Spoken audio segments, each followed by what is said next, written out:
who join our service have told us that they want to meet someone for a serious, possibly serious relationship. They understand that it's going to be a foreigner.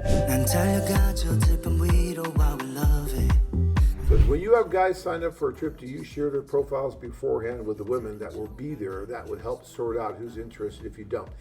Yeah, no, not so much, because we found that it's about that physical connection. You know, sometimes I get a list of the guys when I see who's going on the tour, and it looks like a bunch of mugshots.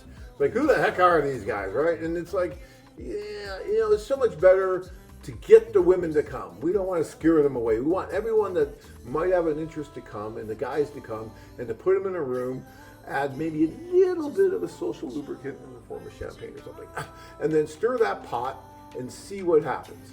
And that is been the secret to our success. That's why we've had so many marriages over the last 30 years. And so, yeah, because if you really start trying to, well, here's this, he's this, nah, I don't think I'm interested. A great example of that is Joe the cop. You met him. Yeah. And his beautiful wife, who's good wife to be, who's here, right, fiance. And she didn't want to meet him. She wouldn't have gone to that social to meet him if she just saw his profile. She didn't want anything to do with him. The affiliate had to push and push and push for them to finally meet, and he had to go to a war zone to make it happen. She only agreed to meet him if she went to that war zone. And when he did, she tripped over something at the train station, fell into his arms, and she fell in love. And now she beats herself up for saying, oh my gosh, I almost didn't meet this guy because I thought he was too old. I thought this, I thought that, and I just didn't want to meet him. But now that I met him, because that's chemistry.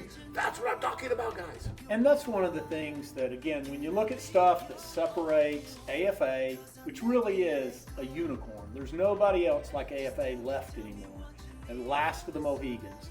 And the matchmakers make a huge difference. There are many, many cases where it's the matchmaker who says, this is a good guy, and tells the girl, you should go talk to that guy again. I think you're wrong about that. Go see him again. Matchmakers get you up the bat, guys. Now you got to turn on the charm, and Joe's got charm. Oh, Joe, if you're watching, he got game, he got some charm, but he turned it on with her, right? Yeah. Oh yeah. And he made it happen. All right, Andrew says, I visit Ukraine, and yes, I have to admit, the women there are stunningly beautiful, but due to the reactions I've had from women over here, seeing that many women in one place would frighten me, especially as I go down like a lead balloon as far as women are concerned. I don't even dare look in the direction of a woman for fear of offending them. Okay, Andrew, there's a lot to unpack here, but what I would say here is that when you go and you experience something like this, you have to understand that you're not going to some nightclub in your city, right? Where you're going to go up to table to table, they're going to ask for your balance sheet before they say hello to you. That's not how this works when you go with us. I don't care if it's in the Ukraine. These women who join our service have told us that they want to meet someone for a serious, possibly serious relationship. They understand that it's going to be a foreigner because that's our niche, that's what we do.